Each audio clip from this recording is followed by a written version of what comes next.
Yeah, started my very first proper business when I was actually in year 12 of high school. Makes it seem quite real, I suppose, especially because Shark Tank's filmed in such a way that, adds a lot of personality to it. It's not just like a boring board meeting between like old sophisticated investors. There's obviously a lot of emotional side of Shark Tank. So I think even more than a framework, it almost gave me the ability to dream big, I suppose. And I remember back to being at a lunch with one of my aunties when I was 10 or 11 years old, and she kind of looked at me and said, "You're definitely never going to be somebody that's, broke on the street with no money kind of thing." I think the success and the money chasing has always been something that was ingrained into me pretty young. Welcome to The Business Game, a podcast that moves the needle. Hey guys, before we jump into today's episode, we just wanted to take a really quick moment to thank one of our sponsors, Tala Offshore. For any businesses wanting to maximize their return on new hires, Tala offers seamless access to top-tier Filipino talent who are real employees hand-selected by the Tala team, slashing your staffing costs by up to 60%. With onboarding in under a week. Visit talaoffshore.com to scale smarter, and thanks again to Tala for supporting The Business Game. Hi everybody, welcome back to the show. My name's Jazmyn. I'm joined today by my co-host Kevin. Hello. Hi. Hello, everybody. And we are very lucky to be joined by Liam today. Thank you so much for coming on. I hear this is maybe your first official podcast. 100%. Yeah, so excited to be here. Thanks very much for having me on. Yeah, we appreciate it. So Liam, we'll just kick off by getting you to tell our audience who you are and a little bit about what you do. Yeah, perfect. Hey everyone. So my name's Liam Trolio, and I'm the director of CupKings and Contento brands. So full-time e-commerce director. CupKings is probably one of our flagship brands, and we sell stainless steel red party cups. And Contento brands is kind of a home to a bunch of other smaller direct-to-consumer e-commerce brands in Australia. So currently in a bit of a rebuilding phase for Contento, so don't have any crazy household names underneath it. But has previously been the home to some decently sized brands. We used to sell scented water bottles in Australia in a brand called Drink Scent. Prior to that, another brand that everyone definitely has heard of and knows and loves is Hooks and Ladders. That's the other one that I get a lot of questions about. So Awesome. Alrighty. So Liam, we're going to start right back in the beginning. I want to know about how your childhood might have shaped the entrepreneur that you are today. Was there any signs from the beginning? definitely. I think I've always been one. I think even I remember back to being at a lunch with one of my aunties when I was 10 or 11 years old, and she kind of looked at me and said, "You're definitely never going to be somebody that's, broke on the street with no money kind of thing." I think the success and the money chasing has always been something that was ingrained into me pretty young. I've got my grandparents migrated over from Italy, so I think I've got a bit of that overseas immigrant kind of work ethic and hustle. But yeah, started my very first proper business when I was actually in year 12 of high school. And we started renting out bubble soccer suits. I don't know if you've seen bubble soccer before, but it's No. just that version of soccer where you're in the big Zorball thing, the big inflatable Cool. thing, and you can Yeah, Yeah. yeah. kind of smash and bash into people as you play. But yeah, so I saw that over in Europe, and there was no one doing it in Perth. So we started the very first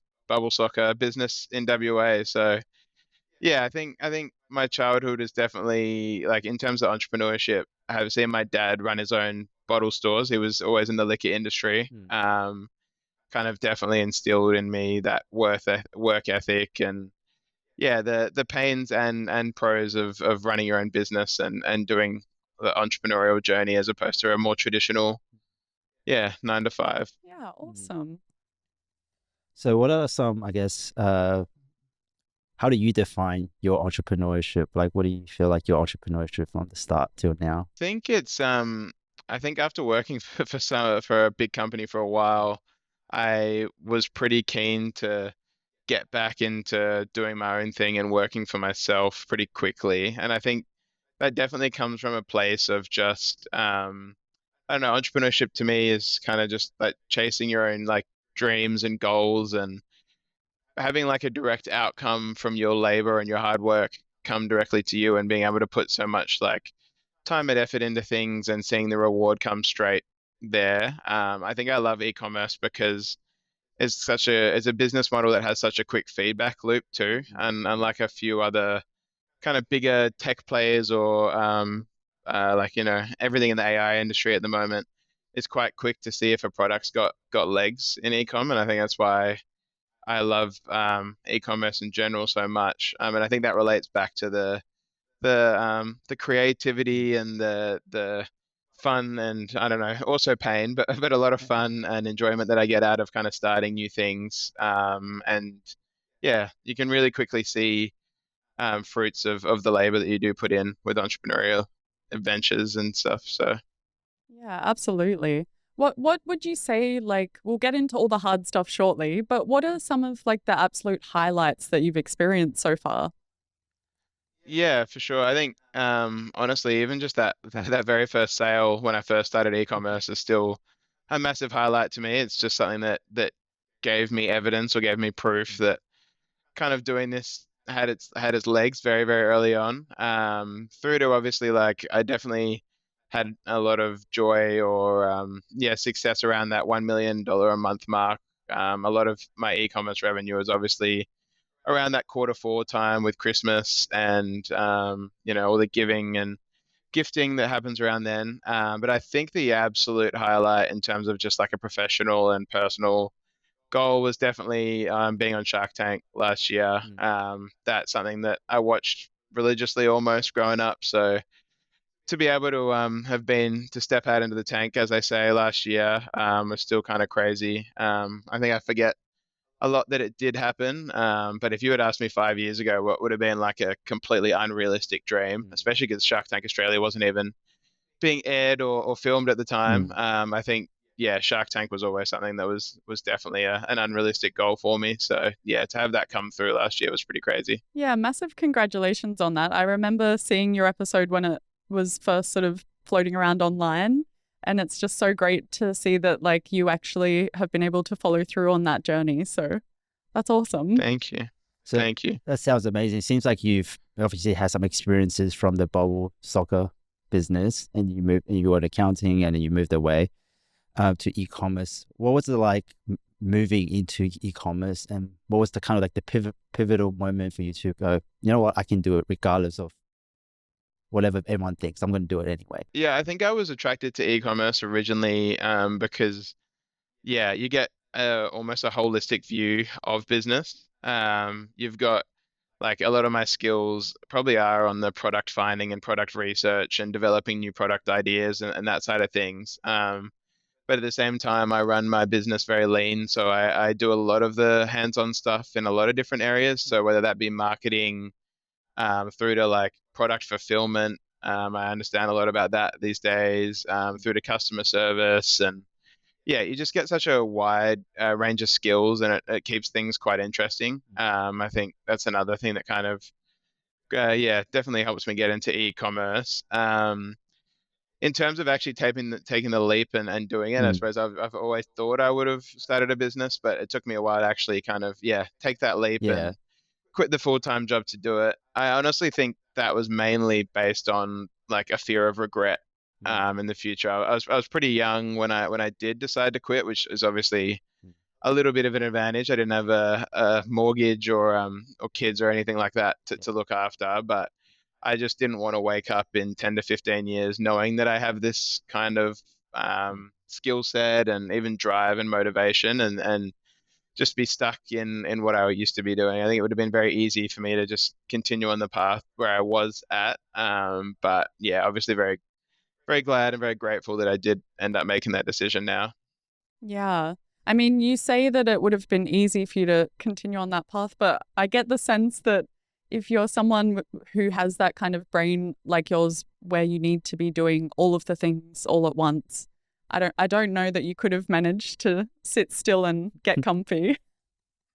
Yeah, true, true. I think just it's sometimes so easy to get encompassed by what you were doing. So I think I was in a very comfortable position in the sense that once you've established yourself in a career or a job for a few years, everything becomes comfortable in terms of like, what your daily routine's like, that money's coming in every month. And that's probably the biggest thing that I learned early is definitely with e-commerce in particular, money doesn't necessarily come in every month. Yeah. So we definitely didn't have the security of a full-time job. So yeah, I definitely don't think I would have sat there forever, to be fair, but I think it was a good decision to pull the plug when I did and finally make that change.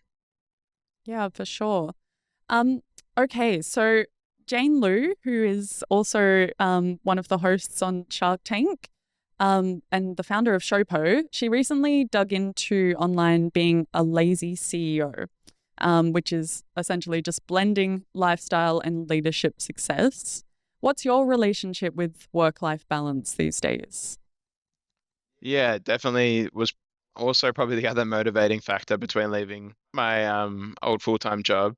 I definitely don't think I do like a considerable amount less work. I think the biggest benefit I do have now is that I do just have the flexibility to do work when it kind of suits me. I've always definitely been a bit more of a night owl than a day person, so I tend to work late, and I have some business partners over in the States and people over there, so that kind of works out well with the Perth time zone as well.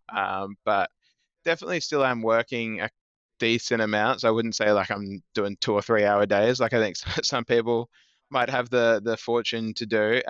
But the flexibility has been, yeah, one of the biggest pros of making that career change a few years ago. So yeah, typically don't work too much during the day and get to spend a lot of time with my partner's actually a relief teacher. So on her days off, we get to get to hang out and spend time during the day, which is awesome. And yeah, just that flexibility has brought so much benefits in terms of work-life balance and just overall happiness, to be honest. How do you stay disciplined in, okay, I gotta work at this time, I gotta get up in the morning, you don't have your steady income come in. So how do you stay motivated and disciplined in your business? Yeah, I think there's two sides of that. One, I just do genuinely enjoy a lot of the parts of it. Yeah. Like I think as mentioned before, the creativity and everything like that. Yeah. Like I really do enjoy just the kind of the grind at the beginning of taking a new idea from like scratch pretty much or something that I've just found all the way through to, just seeing it be a finished product and the product actually getting in people's hands. So one side is definitely the enjoyment factor. Yeah. And then the other side, I suppose, is just the financial instability or uncertainty of it. That I know if I don't do the work, nobody else is going to do it. So the money's not That's a coming pretty in good to some motivator. extent. Yeah. Yeah, so yeah, that's definitely a bit of a Yeah. motivator as well. But I think to be honest, the overall thing is that I do just genuinely enjoy it. I think I get frustrated at times where I don't have the ability to get a lot of work done just because like life obviously gets in the way sometimes. So yeah, Yeah. I think the enjoyment's the bigger motivator, to be honest. So let's get really practical with some advice. Obviously, you're still quite young and, you've been doing this since you were a teenager, but you're still in the early days of what I imagine is going to be a lifelong career. I'm wondering though, could you walk us through some really practical insights as to like maybe your most successful product? What was it about it that made it stand out? Yeah, I think all of my most successful products, to be honest, have had a few similar characteristics. One of them definitely being that they're quite like unique and yeah, easy to advertise products. I think that's probably one lesson I did actually even learn from Shark Tank to some extent, which we can probably go into later. But like the products that have done really well for me, have always had some sort of like trend or virality base to them as well. So I don't tend to sell super generic products, and I think that is maybe subconsciously just because they are so much harder to advertise. So I think that's one massive part and characteristic that made them all successful. The other thing, honestly, is I really try and stick to products that either myself or my fiance will sell. Either myself or my fiance would buy, and that's because I think when you're the perfect consumer for a product, I think it's so much easier to understand what the market is, how to market, how to brand, and exactly kind of what problem or issue that you're solving for the customer. So those are my two kind of main things that I always am looking for when I'm looking for new products. And then probably something that I like have learned along the way is just like really prioritizing focus, and focusing on quality and customer satisfaction as well. I think it's something that a lot of people that move into the e-commerce world don't start off with focusing, because people are so desperate to make that first bit of money. But yeah, there's so many problems that can come afterwards, even if the store is successful and everything like that. So yeah, it's always just to focus on quality, trying to find something viral and eye-catching, and yeah, something that I know or understand the market of pretty well. Yeah, it does sound like there's a lot of puzzle in this. So I do want to kind of ask, what are some of the challenges moment across your business now? And you kind of touched on a little bit, but what were the specific challenges and how did you actually overcome it?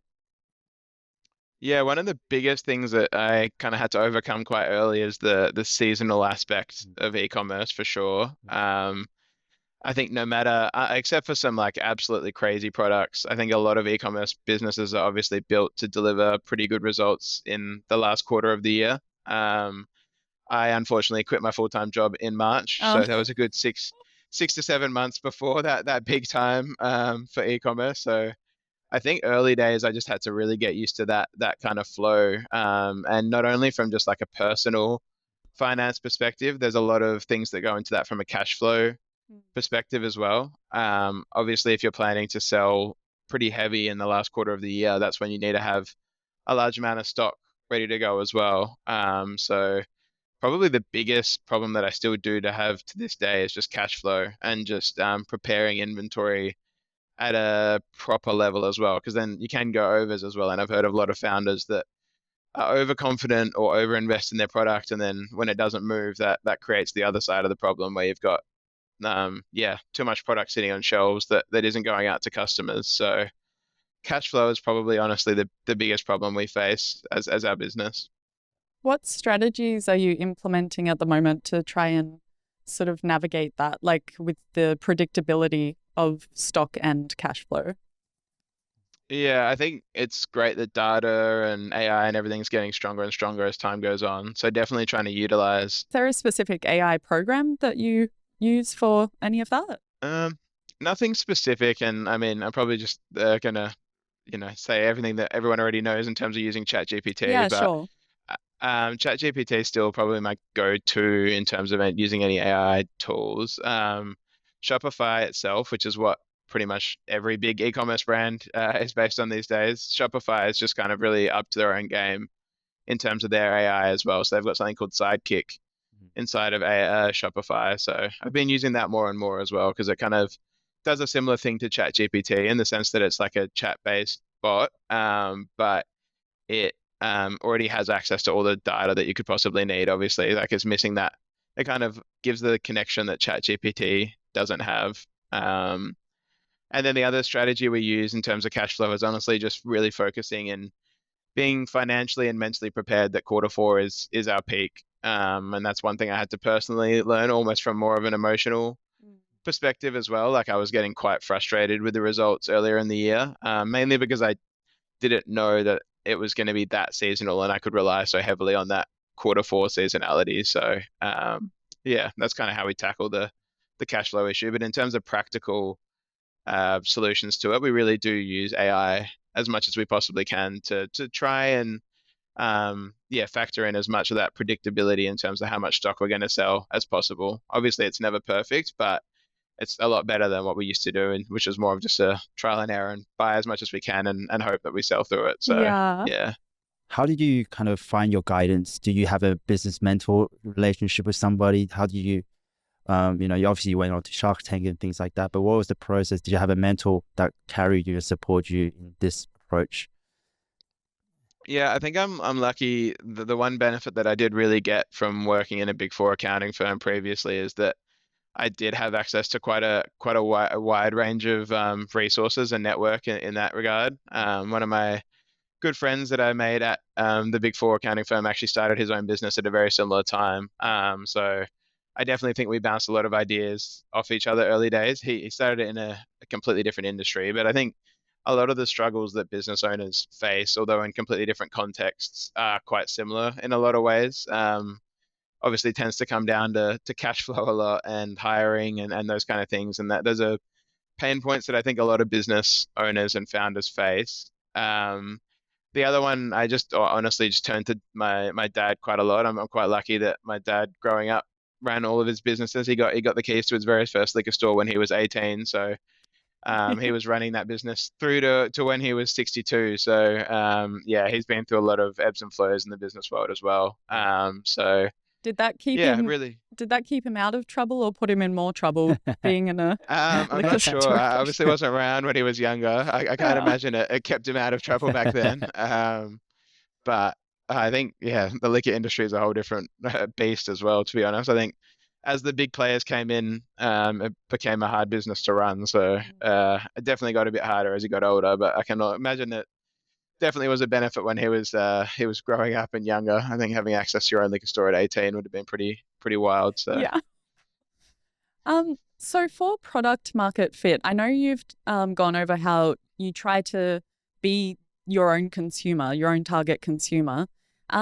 But what advice could you give to other entrepreneurs about that process before going to market, about sort of pressure testing their product market fit?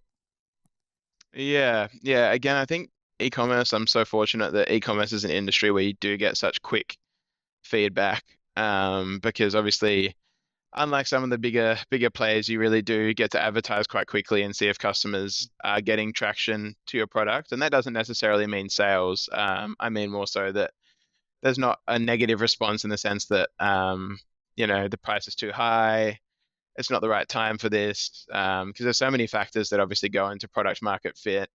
Aside from looking at being my own consumer myself, I also kind of speak to a lot of people quite consistently about the products we're really excited about and we're launching as well. So even prior to actually getting proper consumer feedback, I try to talk to as many different people as I can as well. So whether that be my parents, because that's the other thing, is you can almost never predict what age group or what customer base is actually going to resonate well with your product as well. So I do try to talk to a wide range of people, but I think I am very lucky in e-commerce that you do get such a quick feedback response from actual consumers. So it's definitely a lot easier to find out whether or not the product has legs rather than an online SaaS product or a Yeah. digital tool that might take years in the making. So Do you find that those real world conversations translate to how people pick it up online? Is it I sort of a think one for one? yeah, they definitely can, and they definitely cannot in the same Okay. token. I think Yeah. you need to like be very careful about who you're listening to feedback from, and it's like not just listening to some particular feedback more stronger than others as well. So I try and do kind of speak to like a very wide range of friends and family. So yeah, there's some people that I think are very passionate about things, but then they tend to end up not being the consumers anyway. So yeah, I try and cast a pretty broad net and then take the overall response rather than listening to just direct feedback from individuals, if that makes sense. Yeah. It seems like you still have your accountant brain on, very critical in your decision and who to listen to and knowing who to talk to. So I think that will always be there for you. We want to go into your journey with Shark Tank. What was the moment you decided to go on to that kind of big venture? It's actually a bit of a funny story, to be honest, because we applied. I'm a pretty big fan and follower of Davey Fogarty. So he was one of the judges, obviously the founder of the Oodie. I think a lot of people in the business world obviously know him in Australia. So I've been following him for quite some time. And he put up, I think it was like honestly could have even been a TikTok the year before, so 2023, that he had been announced as a Shark Tank judge, or shark rather, and they were opening the application process for small businesses in Australia. And I found that out on the second last day of the application process, the first year. So I instantly messaged my business partner and was like, we may as well just throw our kind of hat in the ring and just see what happens. And we almost did get through that first year. I think if it hadn't been the last day of the application process and they hadn't already kind of sorted most of the candidates out for that year, they were trying to rush us through, but I just don't think the timing was going to work out because there's obviously so much that goes into the pitch and the filming, not even just from a contestant side of things, but the team at Shark Tank do such a good job with like set design and all of those kind of things that probably you don't think about generally. So we didn't get through that first year, and then last year again, we kind of just were like, may as well try. Similar to the reason I quit my job, it was again that fear of regret. I think I would have kicked myself if the episodes were just, coming out and I was sitting there watching at home, at least within having not put our name in the ring for it. So yeah, it's a massive process. I think that's probably the biggest takeaway for me is it's only a 10-minute kind of showing on the show, if that, or 7 minutes. But it's a long time that you're in the tank, and there's obviously a lot of months in preparation and for it. So um, yeah, in terms of there's a lot of learnings that I took from it for sure. I think the biggest personal thing I've taken from it is it's like really calmed my public speaking and just social anxiety skills in terms of being a professional presenter and stuff like that. Because if we could get up for 50 minutes and speak to like people that I've been watching since I was 12 years old and like Robert Herjavec on the show, for example, if I can speak to him for an hour about something, then I can probably speak to most people. So I think that's honestly probably the biggest thing that I have taken away from a personal development perspective for sure. Yeah, and that's valuable going forward into everything. One of those soft skills that actually without it you're probably not getting very far. We've seen a lot of episodes of Shark Tank. There's a lot of crash and burns. So for yourself, coming in as a startup, not really in the maturity stage of your business, where you worry about, oh, if I go onto this thing, it's just going to crash. And do you have yeah, that, external validation seeking? Yeah, I think so. Like there definitely is a bit of a concern there, but I think we were just so confident in the preparation that we'd done that we were like, there's every business I think has flaws. I think anybody that tells you that goes up on there and says like, there's no question they can ask us that's going to make us, like get worried about something. Like there's no business that's 100% perfect in my eyes. Like whether it be financial or like the founders have got other personal commitments. Like there's always going to be something. I think if you stand in front of like such highly successful business people and they grill you for 50 minutes, we were ready for, some question to kind of catch us off guard. But I think we were just confident that the preparation we had done together meant that, that we'd be able to at least kind of like handle the questions back and bat off any massive kind of concerns the Sharks had. But yeah, definitely a concern when you don't get to like you film 3 months in advance and then don't get to see the final edit till it's live on TV. I think that's probably where Wow. more of the anxiety kicked in. Because you're just kind of sitting at home wondering, how is this actually going to look Yeah. on TV? So yeah, there was a lot of anxiety at that point. I can tell. I'll be honest about that. Hey guys, just a quick break to thank our affiliate partner HubSpot. We are thrilled to announce our partnership with HubSpot, the ultimate all-in-one CRM platform. HubSpot helps you streamline marketing, sales, and customer service with powerful tools to grow your business faster. From lead generation to automation, it's got you covered. By using the link in our description, you not only get to start your HubSpot journey for free, but you'll also be supporting our work here on the show. Now back to today's episode. It's pretty incredible how Shark Tank has really changed the landscape, I think, for younger entrepreneurs moving into it, probably a lot more quickly than they would have before the show was on TV, even like the international editions as well. You mentioned that you watched it growing up as well. Did you use it almost as a framework to kind of build your first business? Was it always in the back of your mind? I think if nothing else, Shark Tank gives people a lot of like confidence that like small business really is possible, and like I think that's probably more so than a framework. It just like makes it seem quite real, I suppose, because especially because Shark Tank's filmed in such a way that adds a lot of personality to it. It's not just like a boring board meeting between like old sophisticated investors. There's obviously a lot of emotional side of Shark Tank. So I think even more than a framework, it almost gave me the ability to dream big, I suppose. To say like even just by myself, there are some pretty crazy things that are possible once you put your mind to it. So at the same time, though, 100%, like there's so many learnings that you can get even just watching Shark Tank because they are very real negotiations, especially in that like kind of merger and acquisition or investment space, you learn a lot about like what questions like actual investors would be looking for, like what things you need to have in the business set up well for people to be interested in doing make investment. So there's a heap of real learnings from it as well. And yeah, I definitely one of the biggest takeaways as well is just that the show is 100% real. Like the Sharks hadn't met or heard from any of us before. They didn't know about our business at all. So that whole interaction is like 100% authentic. So it does kind of show a lot about like yeah, that world of investment and M&A and stuff in real time as well. So Well, yeah. that's nice to know from an insider perspective.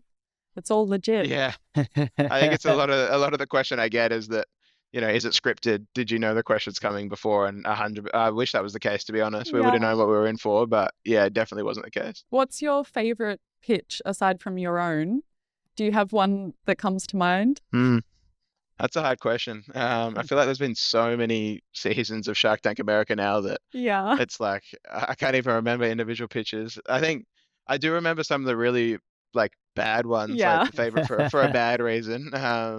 I do love watching Mark Cuban rip into a few of the The American ones. pseudoscience ones.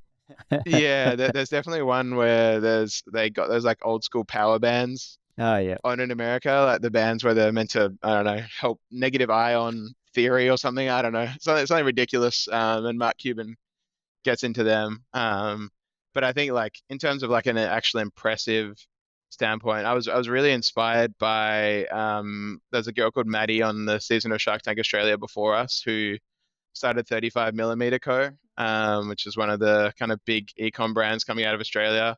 I found her super, super impressive. Not even from just the business perspective, but she handled herself so well in the tank as well. And then from overseas, I think it's hard to look past the Scrub Daddy as well and how big Oh, of a yeah. brand that is. So those would probably be my two go-tos in terms of yeah, an impressive one aside from the power bands for sure.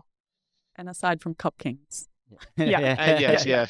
yes. There's a little bit of PTSD in there for me, so I don't know if I'd put Sure. that up there as the top. So We do have many people coming through the Business Game podcast, and that talks about the success having the right people around. Can you describe a conversation you had recently, either professional or personally, that changed your perspective? yeah, for sure. I think again, it's just drawing on that kind of network that I had from Big Four. Although like the times at Big Four were quite hard, I've made some really good contacts that are still in the business world there. So I speak to that friend of mine who's a pretty successful businessman in his own right now. But aside from starting his own accounting firm, they've actually started a kind of like a not-for-profit based co-working space that I go to as well.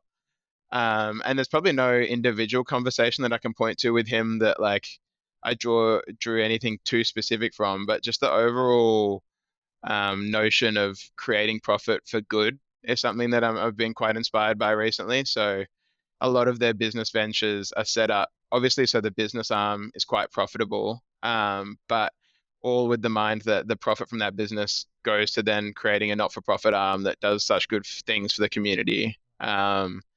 Yeah, so like for example, those guys they do like a every Tuesday, I think Tuesday every fortnight it is now. They organize like cooking for the homeless, where they get a bunch of our kind of colleagues and network together, go and prepare a meal for themselves as well as one meal for the homeless, and just those community-based events that are doing such good for the community, whilst it's all still linked to a business network and driven from a purely profitable business. That's definitely left me pretty inspired recently. So it's something that I'm looking into a little bit So more as well. you've got a spill then, because I know you would have some ideas floating around about what causes are most important to you. Do you have something that's top of mind at the moment? Yeah, I've always been passionate about two things, like, well, a lot more than two things, hopefully, but two massive causes that have really been close to heart. I've always been a massive advocate against homelessness, and I just think it's crazy that in such an amazing, beautiful first world country, we have still such a big problem with homelessness. So yeah, that's been one of the massive causes that I've been kind of thinking about and trying to figure out how I can help with. yeah, it's also about like trying to use that money and resource as efficient as possible as well. So trying to think that one through, and then we actually have gotten very passionate about um anti-greyhound racing, I guess, in Perth in particular as well. So we adopted two greyhounds about 18 months and 6 months ago. So me and my fiance are very passionate against about kind of ending that industry as well. So Yeah. yeah, those are the two causes that we're looking at quite passionately. Okay, you should probably include the greyhounds in the next podcast interview you do. Definitely, definitely. But it's just if you want to hear me at all, instead of just barking Yeah. and them just ripping up toys behind me, that's the main problem.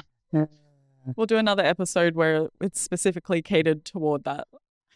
Yeah, perfect, perfect. I'm not sure how the viewer base will go, but yeah, for sure.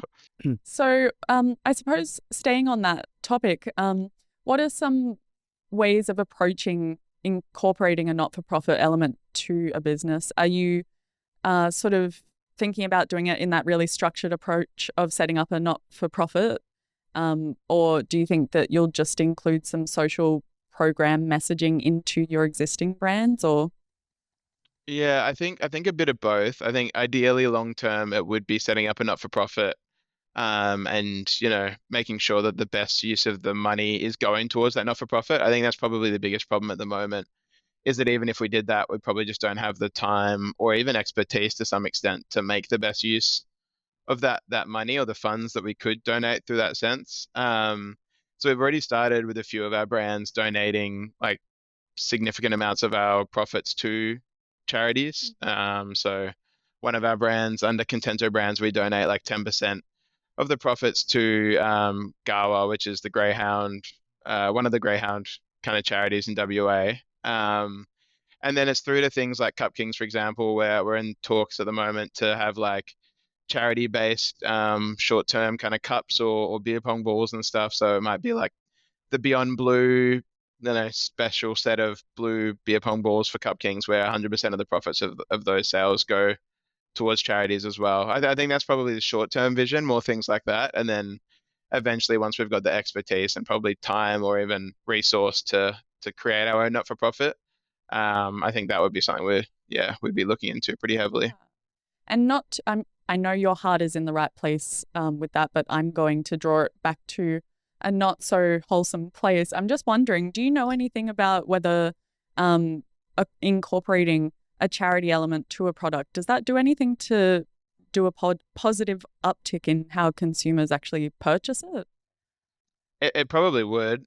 We weirdly enough had it on that website that I was talking about before, and I think people just got a little bit confused. I think because the product itself isn't directly linked to like that cause. I think that's probably the biggest issue that I've had with that. So we actually still donate the profits, but we don't have it listed on the website at all anymore. But I think in general, obviously, people are way more willing to spend money when there's a positive kind of social impact behind the product as well. So that definitely is always a positive. But I think the overall net of that is still amazing in the sense that if people are spending more with the business because of the social impact behind it, all that's really doing is getting more money to Sure. the social impact as well. So yeah, funnily enough, we thought that would be the case when we put it on our website, but it actually almost had the opposite effect as well. So I think it also depends on how well your product market fit and like your audience for that particular product resonates or cares with a particular cause as well. Obviously, some people feel very passionately about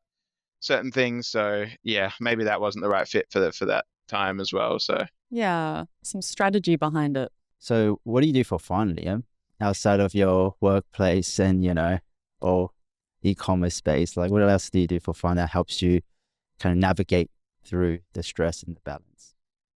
yeah, I think the greyhounds take a lot of my time, to be honest. I think we're walking them at least an hour a day between the two of them. So yeah, that definitely takes up a lot of time. But yeah, it's been great having dogs again. So they're definitely a good break, and it honestly gets me outside quite a bit as well, which is also really nice. That's another struggle, I suppose, working from home or working for yourself with no fixed place. Getting any exercise outside of the home is great. I'm a pretty passionate AFL supporter as well, so footy takes up a lot of time. I'm in a fantasy league with all my schoolmates, so that also takes up way too much of my time as well. But yeah, aside from that, pretty big into sport and fitness as well. I've kind of been on a bit of a weight loss journey over the past few years. So I've been working with a PT and have kind of slowly fallen in love with running a bit as well. Oh So no, you're going to be one of those CEOs with a whole fitness routine, Yeah. 5 I a.m. think so. I Yeah, think so. There's no ice baths or cold plunges yet, but it's that might coming. that It's might coming, work yeah. into it at some point. Yeah. But yeah, I think sports and fitness has always been a massive, yeah, a bit of fun, and also like I find it really balances the stress of running your own Yeah. business as well. I definitely think the mental health impacts of sport and fitness and getting outside almost even better than the fun side of things as well. So yeah, those are kind of the main things I do for fun. But I do really genuinely think that I find a lot of the business stuff fun to some extent as well. Obviously, it's definitely not easy and it definitely gets stressful and hard, but there is definitely the fun side of the creativity part of it too. So I think it really gets me to live into the Have your creativity cake and side. eat it too. Sorry? Gorgeous. Have your cake and eat Yeah, it too. Yeah. that's it. That's it. Yeah, I don't think it's fun 100% of the time, but yeah, definitely overall. So I'm sure you've connected with a lot of founders through this journey. I guess throughout the e-commerce and direct to consumer space, what is the current culture just amongst sort of like inner network culture? Do you find that it's a really genuinely supportive, inclusive environment, or do you find that, you're kind of battling against those old school stereotypes of corporate life? Yeah, I think there's almost two subsets to the like e-commerce community. I think there's like I find the local Australian e-commerce community very, very supportive. And I've been lucky enough to be part of a few of the kind of big programs in Australia, like Daily Mentor, which is one of Davey Fogarty's kind of communities, and I've met some really good friends and kind of like networks through that way. But then I kind of find the general broader e-commerce space, especially kind of the typical like course selling, like digital nomad kind of people, I find them a little bit less welcoming in general. I think a lot like that side of things, people trying to show off like the flashy cars and flashy lifestyle, those people tend to be a little less welcoming. But the Australian local e-commerce scene is honestly amazing. I found that super supportive. Like we're even working with a bunch of the other people that were on Shark Tank Australia and working on like a really cool giveaway and promotion to celebrate it being a year since we're on the show and stuff like that. So Awesome. yeah, I found that really, really supportive and a great network to draw on for sure. Is there any sort of specific online groups or in-person events that you've participated in that you would recommend to other entrepreneurs? Yeah, I was lucky enough to go to a few of the kind of big e-commerce events over the past few years. So I went to Retail Fest a few years ago, so that was really good up in the Gold Coast. That was a lot of fun. So that was probably the main one that I've been to, and I've been to Online Retailer in Sydney a few times as well. But yeah, I think anytime you can find people like-minded in a similar industry, just to be able to share pain points and success, and also just have that like relatability too is really good. So that network that I've met through Daily Mentor and just through the people on Shark Tank has been a good community to be a part of as well. With your e-commerce products and things like that, is there any in terms of like least favorite social media platforms that or some social media platform you would kind of recommend to go focus on a little bit more in the near future? Yeah, it's kind of interesting because it changes so often. I think I've only been doing e-commerce full time for like 3 and a bit years, but I've been doing it in the background a bit for a bit longer than that. But it is interesting how the new platforms do kind of take over the market a little bit. So when I first started, it was 110% Facebook and Instagram, so obviously Meta. And then that shifted a little bit in that kind of 2 years to TikTok. But then, yeah, I still think our biggest focus is always Meta. I find the results to be most consistent there. And I found TikTok's a great place to get a bit of virality and traction, but it doesn't tend to be where a lot of the actual buyers kind of live. I think Meta is definitely a bit of an older and more established audience with a bit more spend behind them. So we focus like 90% of our time and effort through Meta and a little bit through Google as well. But we don't really touch TikTok, which is probably a little bit different to what a lot of the online e-commerce gurus will tell you about, where to advertise and Well, what no, platforms to focus on. no TikTok shop in Australia yet. It's an I know, and outrage. that's probably Ooh. another thing that was meant to be. I feel like I've heard that that's coming for the last 2 years. Yeah. So, and maybe that'll be a complete change because the impact that that's had on the US e-com scene has been Yeah. insane. So that probably will be a massive shift. But yeah, I think with the social media platforms, it's always like a bit of a game of attention and which has got the most eyes to some extent. So I'm sure there'll be another platform up tomorrow that, Or if you will if take a you bit of the market share. put more stuff with your greyhound, that will be it'll be go Yeah, viral, that's no? true. Yeah. I know we need to get some more some dog models through to sell on the cups, but yeah. So, talking Meta ads, what's been your most successful campaign that your ROI has just been through the roof? Yeah, I think it's always making stuff that's super authentic and engaging. I think a lot of people that get into advertising try and make ads that look too much like ads and not ads that just look like native content. Mm. So I think our most successful one, CupKings, is definitely just like user-generated content is blowing up a lot Yeah. still. So in terms of just getting creators that are just genuinely making videos about the product because they feel passionate about the product or they actually do use the product. Those are always the videos that have worked the best for us. So for CupKings, for example, we have a guy that we know over in Queensland that was really passionate about our products that makes videos for us. So those are always the ones that do better because there's people can tell, I think, these days when ads are fake and just paid for. So anything, the more authentic and the more engaging our videos have been, definitely the better results we've had. Yeah. And have you dabbled at all in hiring social media influencers? Never gone down the actual hiring route. Could you speak to sort of what your ad spend monthly is on Meta to be getting good returns? Yeah, it honestly is one of those learnings about Q4 that I was talking about before, sorry, quarter four of the year. In the early parts of the year, from an emotional and just not getting too invested in a time that isn't profitable for us, we really do cut back our spend quite a bit. But towards the end of the year, we're probably spending on some of our bigger brands, like, yeah, well into the 200,000s maybe a month on Meta ads. But yeah, that's a huge peak. And then December would probably tail that back a little bit. And then January, for some brands, we honestly just turn the ads off. Yeah, We right. found that our products can be that seasonal and obviously so giftable that people want them for Christmas. And then yeah, once everyone's spent all their money for Christmas and that gifting period, we really do, yeah, rein it in quite a bit. Yeah, but obviously you're still finding success in that approach. So that's nice to give hope for other Mm. seasonal brands. Yeah, I think honestly, one of the biggest things that people do come to me for advice sometimes on e-commerce, and they've tried very hard from that like February to August period.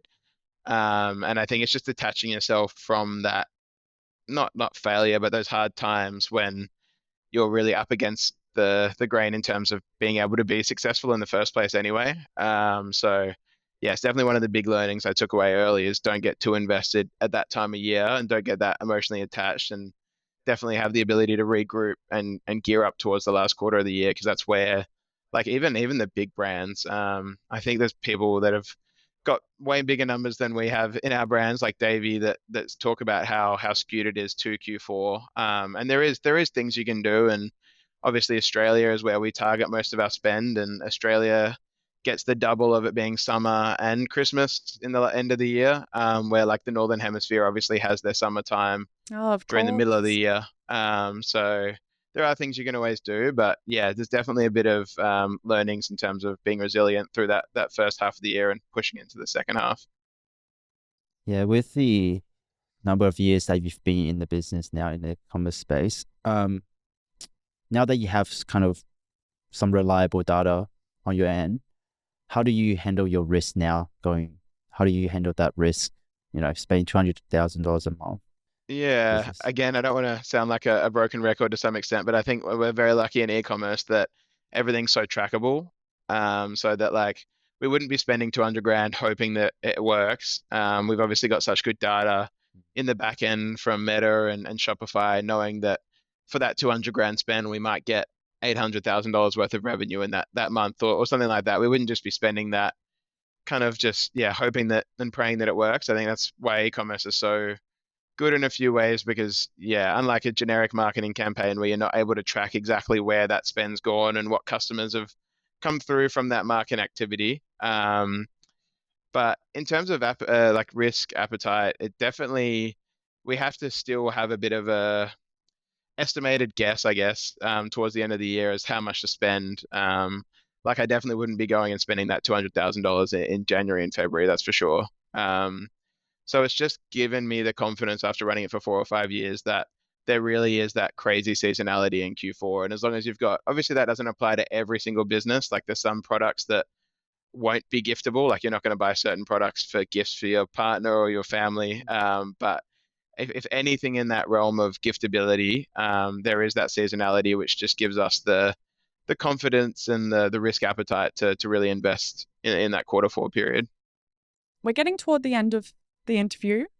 It's gone so fast. I could have asked you so many more questions. But I guess to wrap up, what is your favorite piece of advice that you could give to other people about what really drives moving the needle on your business? Yeah, I think the biggest thing that I've learned, especially from when I was younger and how I think things used to work, or at least how in my brain they used to work, is that I think if you focus too much on the direct financials, you end up getting too caught up in the financials that you don't end up being successful in a lot of ways. So I've really kind of tried to strip back my process and just genuinely try and do what I found enjoyable. And that has helped grow the business so much more than trying to increase conversion rate by 2% or increase the profitability by 10%. I really do believe and have like, it's taken a while to get to it, but do believe that success, at least for me, is not really necessarily a measure of how much money is coming in, but to some extent a measure of happiness. And if you focus on that side of the business and making things like happy and positive for everyone, the profitability actually just does genuinely flow on from that. So that's definitely one of the biggest pieces of advice that I've finally, I think, started to believe after a while in business. That's awesome. And what exciting things do you have coming up? Yeah, so we're obviously in that July, August, September period now. So yeah, from a business perspective, we're getting into the real kind of crunch time in terms of testing new products. So have something pretty exciting in the works that we've invested quite a bit of time and money into. I was lucky enough to go over to Canton Fair in China earlier this year and found a really cool supplier that we're working on a really cool product with. And then yeah, so that'll hopefully be kind of coming up in the next few months. And then from a personal perspective, yeah, I've got a wedding to plan for next September. Wow, So nice. that's super exciting. And yeah, so that's another massive thing coming up. Awesome. Hmm. Oh, that is exciting. Can you reveal, at least with the new product, who's the target demographic? I think it's definitely more towards that kind of millennial, like between like 18 and 40, like that younger-ish audience. Probably people that are, it's geared to people that are interested in traveling as well. Oh, cool. It's kind of combining like a product that everyone uses to some extent, with like some extra trackability and not losing things while overseas. So it's in Awesome. that kind of world of things. Well, I'm very excited to learn what it is once it's out. Yeah. It should be, yeah, hopefully we've run into a few issues with Google and stuff, but it should be out towards Q4 this year. So yeah, definitely stay tuned. I'm just happy to see you going to get married. Yeah. Yeah, Yeah. Like, it's congratulations. we've put it very far in the future so we can not get too stressed out of yeah, planning because we got engaged almost a year ago. So yeah, it's definitely been a long process, but nah, super excited for that towards the end of next year. Well, thank you so much for joining us, Liam. It's been such a pleasure meeting you and having you on. Thanks for your time. Nah, thank you guys so much for having me. It's been awesome. To help support our continued mission to provide free, best-in-class advice from the world's most compelling business leaders, make sure you hit that subscribe button and ring the bell so you never miss an episode. See you on Saturday. Thanks for tuning in to The Business Game. If you like what you heard, make sure to subscribe on YouTube and follow us on TikTok, Instagram, Facebook, and LinkedIn to stay connected. A big thank you to our major sponsor, Track for powering today's episode. And join us again on the next episode of The Business Game, a podcast that moves the needle.